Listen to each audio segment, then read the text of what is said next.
नारायणं नमस्कृत्यं नरं चैव नरोत्तमं देवी सरस्वती व्यासं ततो जयमुदीरयेत् नष्टप्रायसु अभद्रेषु नित्यं भागवतसेव्या भगवती उत्तमश्लोके भक्ति भवति नैष्टिकी कृष्णाय वासुदेवाय देवकी नन्दनाय च नन्दगोपकुमाराय गोविन्दाय नमो नमः। मूकं करोति वाचालं पङ्गुलङ्घते गिरिं यत्कृपातमं वन्दे परमानन्दं माधवम्। श्री चैतन्येश्वरम श्री गुरुद्वैतारिणम श्रीमद्भागवत महापुराण पंचम स्कंद अध्याय 17। गंगा जी का विवरण और भगवान शंकर कृत संकर्षण देव की स्तुति। श्री सुखदेव जी कहते हैं, राजन, जब राजा बलि की यज्ञशाला में साक्षात यज्ञ मूर्ति भगवान विष्णु ने त्रिलोकी को नाप के लिए अपना पैर फैलाया, तब उसके बाएं पैर के अंगूठे के नख से ब्रह्मांड कटह का ऊपर भाग फट गया।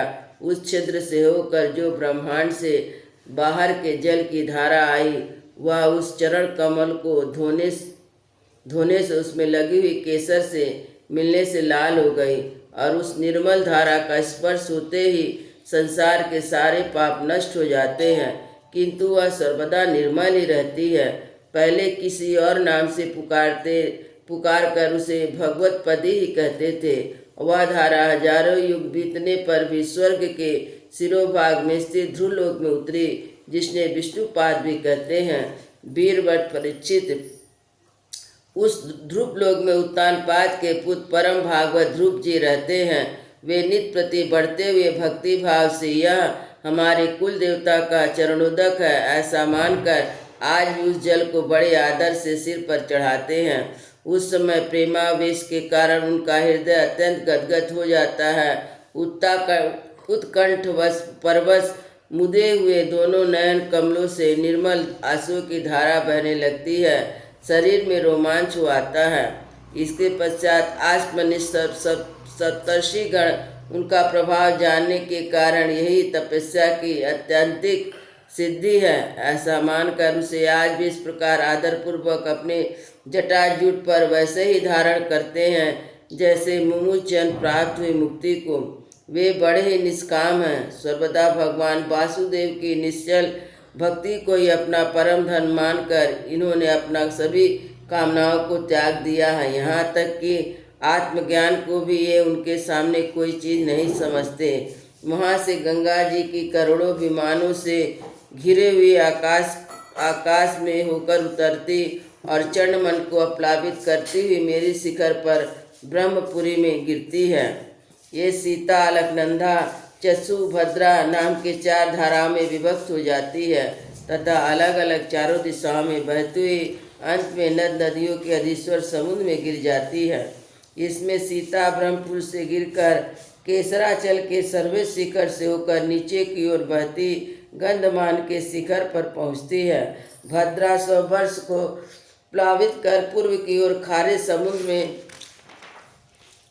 मिल जाती है। इस प्रकार चक्षु मालवान के शिखर पर पहुंचकर वहां से बेरोक टोक केतु माल वर्ष में बहती पश्चिम की ओर क्षार समुद्र में जा मिलती है। भद्रा मेरु पर्वत के शिखर से उत्तर की ओर गिरती है तथा एक पर्वत से दूसरे पर्वत पर जाती है। अंत में सिंहवान के शिखर से गिरकर उत्तर कुरु देश में होकर उत्तर की ओर बहती है, समुद्र में मिल जाती है। अलकानंदा ब्रह्मपुरी से दक्षिण की ओर गिरकर अनेकों गिरि शिखरों को लांघती हेमकूट पर्वत पर पहुंचती है। वहां से अपना तीव्र वेग से हिमालय के शिखर को चीरती हुई भारतवर्ष में आती है, फिर दक्षिण की ओर समुद्र में जा मिलती है। इसे स्नान करने के लिए आने वाले पुरुषों को पथ पथ पर अश्वमेध, राजसूय आदि योगों का फल भी दुर्लभ नहीं है। प्रत्येक वर्ष में मेरु आदि पर्वत से निकली हुई और सैकड़ों नद नदियाँ हैं। इस प्रकार वर्षों में भारतवर्ष की कई कर्मभूमि है। 8 वर्ष से स्वर्गवासी पुरुषों के स्वर्ग भोग से बचे हुए पुण्य को भोगने के स्थान है, इसलिए इन्हें भूलोक के स्वर्ग भी कहते हैं। वहाँ के देवतुल्य मनुष्य को मानवीय गणना के अनुसार 10,000 वर्ष की आयु होती है। उनमें 10,000 हाथियों का बल होता है तथा उनके वज्र सदृश शरीर में जो शक्ति, यौवन और उल्लास होते हैं, उनके कारण वे बहुत ही समय तक आदि विषय भोगते रहते हैं। अंत में जब भोग समाप्त होने पर उनकी आयु केवल 1 वर्ष रह जाता है, तब उनकी स्त्रियां गर्भ धारण करती हैं। इस प्रकार वहाँ सर्वदा त्रेतायुग के समय समान बना रहता है।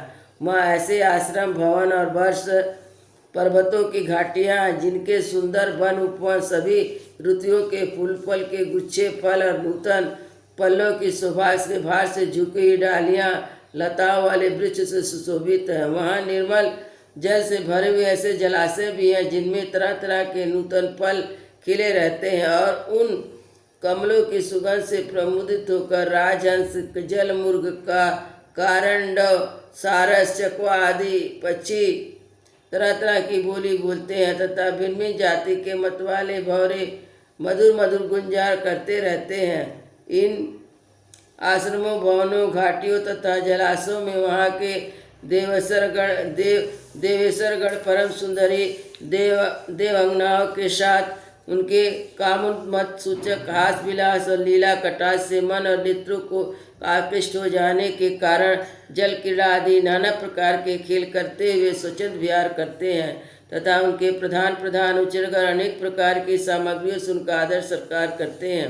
इन 9 वर्षों में परम पुरुष भगवान नारायण वहाँ के पुरुषों पर अनुग्रह करने के लिए इस समय भी अपनी भिन्न भिन्न मूर्तियों में विराजमान रहते हैं। ईलावृत वर्ष में एकमात्र भगवान शंकर ही पुरुष हैं। श्री पार्वती जी के साप को जानने वाला कोई दूसरा पुरुष वहाँ प्रवेश नहीं कर सकता, क्योंकि वहाँ जो जाता वही स्त्री रूप हो जाता है।